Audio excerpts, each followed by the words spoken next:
Hey, what's going on, everybody? Welcome back to another month of Wales Log for FGO. Month of, what month is it now? September 2025. I believe this is the first round of Wales Logs and Dolphins Logs I'm doing in the new setup. So, in case you haven't been watching my last couple of videos where I've moved and now I have a new setup, well, here I am. Anyways, let's get right to it. This round of logs are already, 2 weeks late, so gotta chop chop. I will say one thing though. I'll say this at the beginning of every single, or I'll try to remember to do anyway. At the beginning of every Wales log, Dolphins log, whatever, for this month.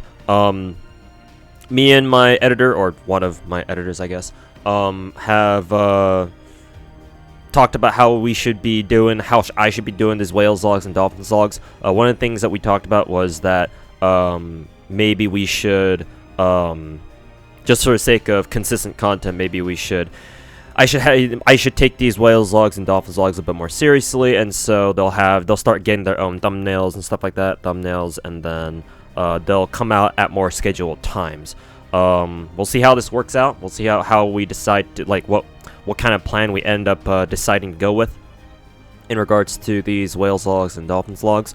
But for now, for this month, they're definitely not going to come out all at once. They'll definitely come out one at a time, I think. Either once every couple of days, or maybe scheduled, and all of them will be scheduled in a way probably where they just come out throughout the course of a month, rather than me just dumping it all onto you guys in one day.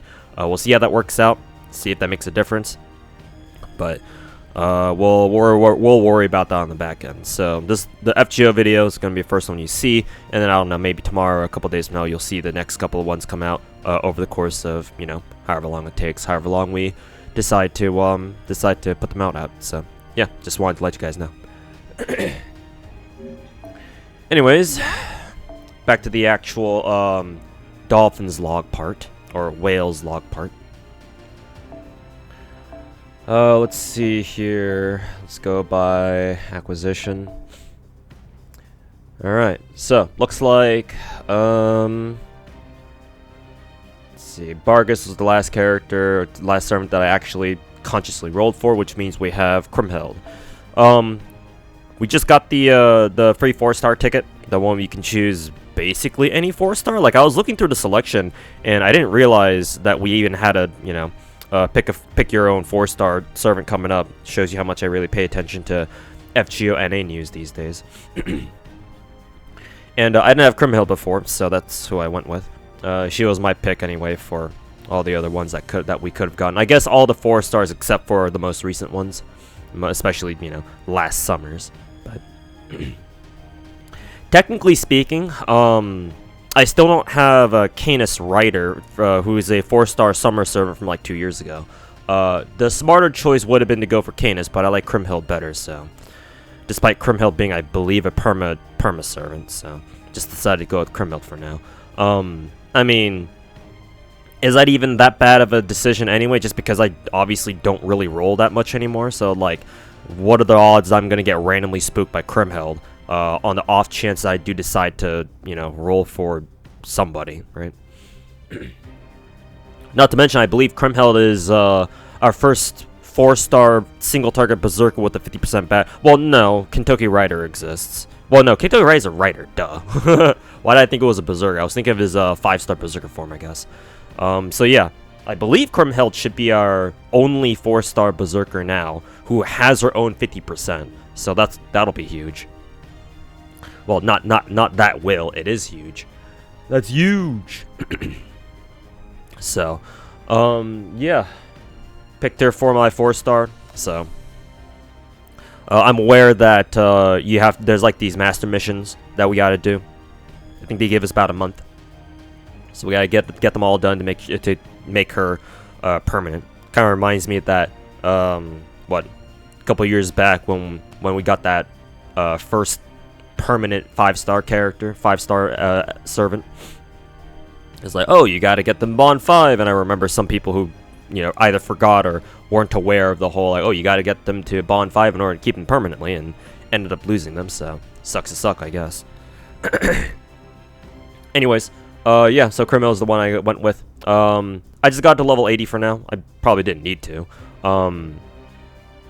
But yeah, gonna level up her skills and give her foes and all that later, because obviously I don't want to keep because she's only temporary, right? You guys probably know this, but every time you try to level up a temporary servant, the game always gives you an extra window of, oh, by the way, they're not permanent. Yeah, are you sure you want to waste your materials on them? It's like, yeah, please, like, just fucking do it. So I don't want to deal with that. So when I start leveling, I'll hold off on leveling off skills and again giving her foes until she's permanent.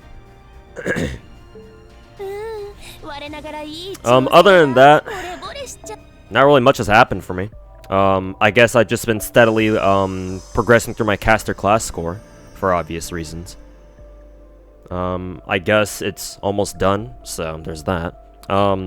Once my caster score is completely, filled out, I'll probably start on Foreigners next, and that's a good way for me to segue into my Grail plans. Oh, that's the wrong tab. So, I think I already went over this last time, or at some point before, but ever since I got my Morgan to 120, now I'm in kind of like limbo as for like what I want my 120 plans to look like. I think I already mentioned last month that at the moment I don't really feel like chasing 120 on servants who aren't MP5 yet. So that's why I've been like hesitant to like get either Ash or Tonelica, whichever you prefer. And who is it? Berserkertoria. Berserkertoria? Do people even call it that? To 120 because I only got both of them to MP2.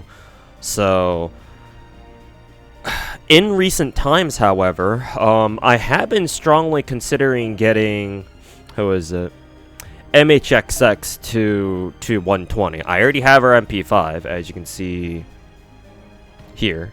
I don't know. I don't remember if I've ever, rolled 10 copies of her for triple Appen, but I'm probably not even interested in that anyway.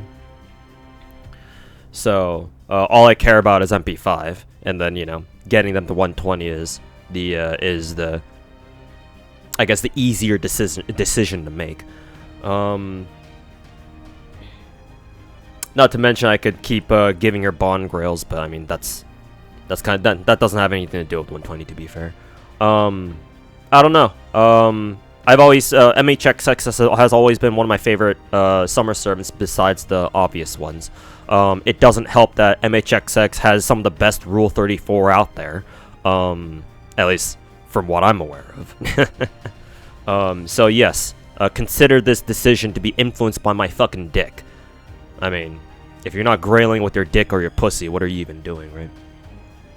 But I haven't pulled the trigger yet. I still have to look ahead and see if there are any other servants I really want to get to 120.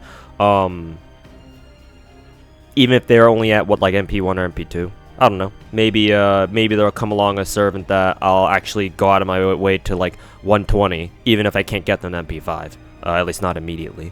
So that's why I've been kind of sitting on my grails for now. That, and how many grails do I even have at the moment? Like, I think 7? Let's see. 8. Okay. The 8th one must have come from our most recent what is it? Our event going on right now with who's on raid up again? I forget. But anyways, so yeah, strongly considering MHXX. What is it? Strongly considering MHXX 120 Grail. Not only that, but going back to the Foreigner class score, I figure, if I have two 120, two 120 Foreigners, then that'd be great. The awkward part, I guess, another reason that's holding me back from like committing to the 120 MHXX Grail is that I already have Yang Yuan, right? Where is she at? I mean, she's right here. I already have Yang Yuan 120, and functionally, for the most part, they pretty much do the same job. I mean, they're both single target arts foreigners, just that MHXX is a 4-star and she's a 5-star. And honestly, they kind of have the same, like they almost have the exact same role. Like they vary slightly in how they go about it, right? Because they both have, technically, they both have super effective mods. I'm pretty sure. Maybe MHX's anti threat to humanity is what, a power mod? I forget. I'd have to look that up again. But like basically their whole shtick is that they're single target arts foreigners who do who can fucking nuke people under the right circumstances, when, you know, all the conditions are met, obviously. So I'm kind of hesitant on that, because, like, you know, at least it would make a lot more sense if, like, MHXX was not single target but rather AoE, or hell, I just go with an AoE foreigner, like say KOD, or actually KOD is the only one that I would consider 120 anyway, at least for now. But yeah, that's why I'm kind of hesitant on the trigger on the 120 MHXX Grail. But it is still definitely on the back of in the back of my head. In case I look ahead and, like, you know, don't really see any servants that I would really want to get to 120. At least not for the near future. Well, other than that, I think that's really about it. Not much has been going on in my FGO account, to be honest. Been skipping everything since summer. I mean, I don't even have that many Saint Quartz anyways, you can see on the bottom left. So, really just deciding on who I want to roll for. I do remember I did look ahead of the NA schedule like some time ago. It's been some time, obviously, so I don't remember exactly who. But I do vaguely remember there was somebody this year that I would consider rolling for. And next year there are a handful of servants that I also would want to consider rolling for. I just don't think I'll be able to roll for all of them for obvious reasons. But I guess that'll be a hurdle. Those will be hurdles that, you know, I'll have to jump over when I get to them. But yeah, other than that, I think that's really about it. So thanks for watching, everybody, and catch you all next month or whenever the next rendition of FGO Wales Log comes out with our new schedule. So yeah, thanks for watching, and we'll see you next time. Peace.